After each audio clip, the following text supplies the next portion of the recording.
घर में गरीबी और दरिद्रता क्यों आती है, आइए जानते हैं इस वीडियो में।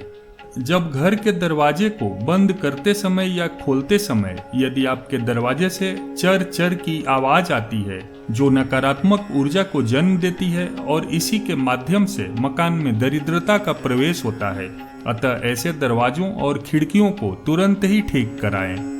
जिस घर में पति और पत्नी एक ही थाली में एक साथ खाना खाते हैं वहां वास्तु दोष का पाप लगता है और ऐसे घर से लक्ष्मी चली जाती है तथा दरिद्रता का वास हो जाता है।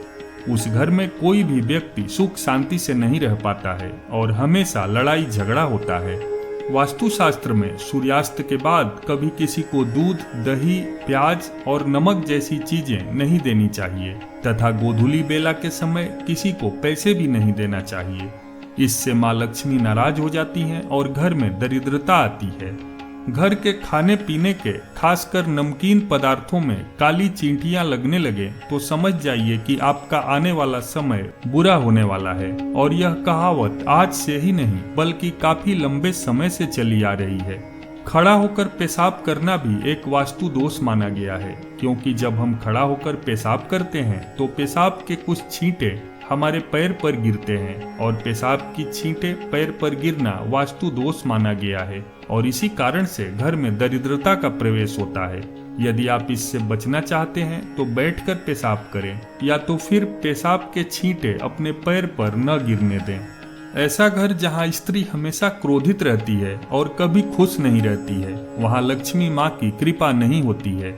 जिस परिवार में महिलाएं खाना बनाते समय दुखी रहती हों और उसे बोझ समझती हूँ, ऐसे घर में कंगाली आना तय है। घर में लड़ाई झगड़ा होता है तो समझ जाइए कि आपके घर में दरिद्रता का प्रवेश हो चुका है या फिर होने वाला है। आप सोच रहे होंगे कि छोटी मोटी लड़ाई झगड़े तो हर घर में होता है, तो क्या हर घर में दरिद्रता का वास होता है?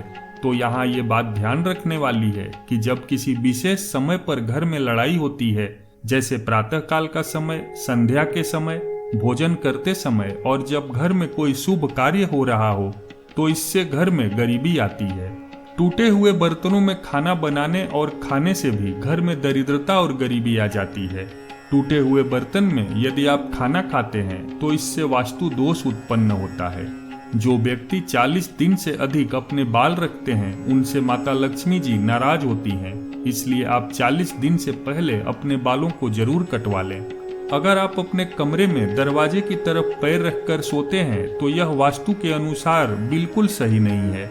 ऐसा करने से लक्ष्मी आपके घर में नहीं आती हैं और अगर आ भी जाती हैं और आपके पैर को दरवाजे के सामने देखती हैं तो वहीं से वापस लौट जाती हैं। आपके घर में टूटी हुई झाड़ू दरिद्रता का कारण बन सकती है।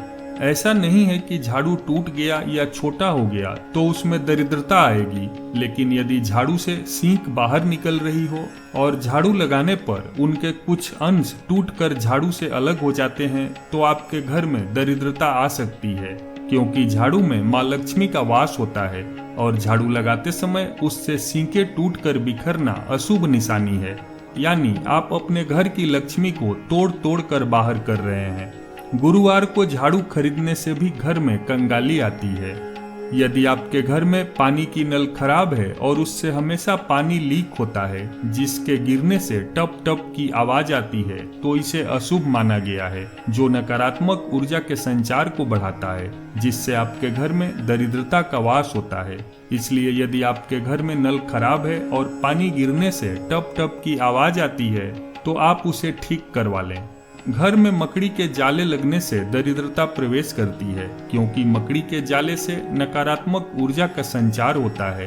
इसलिए यदि आपके घर में मकड़ी का जाल है तो सतर्क हो जाइए, क्योंकि घर में जाल होना दरिद्रता की प्रवेश की निशानी है। यदि आप गरीबी को दूर करना चाहते हैं तो अपने घर को साफ सुथरा रखें। इसके साथ ही अपने घर के अगल बगल भी साफ सफाई रखें, जिससे आपके घर में लक्ष्मी का प्रवेश होगा और आपकी गरीबी दूर होगी। जिन घरों में कभी पूजा पाठ नहीं होता, लोग भगवान या अपने इष्ट की आराधना नहीं करते हैं, वहां कभी भी माँ लक्ष्मी मेहरबान नहीं होती हैं और सुख समृद्धि नहीं रहती है। यदि किसी घर में अचानक लोग भगवान की भक्ति से मुंह मोड़ लें, धर्म कर्म करना बंद कर दें तो यह आने वाले आर्थिक संकट का बड़ा संकेत है। बिस्तर पर भूलकर भी भोजन नहीं करना चाहिए। इससे माँ लक्ष्मी बेहद नाराज हो जाती हैं और घर की सुख शांति चली जाती है। इससे कर्ज भी बढ़ता है। वास्तुशास्त्र में रात में जूठे बर्तन छोड़कर सोने से माँ अन्नपूर्णा नाराज हो जाती हैं और व्यक्ति एक एक पैसे के लिए मोहताज हो जाता है। जिस घर में बड़े बुजुर्गों का अपमान होने लगे, उनका ध्यान न रखा जाए तो वहाँ गरीबी आते देर नहीं लगती है। यदि घर में बार बार बुजुर्गों का अपमान हो तो मान लें कि घर में गरीबी दस्तक देने वाली है। इसके अलावा जिस घर में महिलाओं का सम्मान नहीं होता है, वहाँ शुक्र और चंद्रमा की अशुभता के कारण घर में दरिद्रता का वास होता है। मित्रों, जानकारी पसंद आई हो तो वीडियो को एक लाइक जरूर कीजिए, साथ ही साथ चैनल को सब्सक्राइब भी कर लीजिए।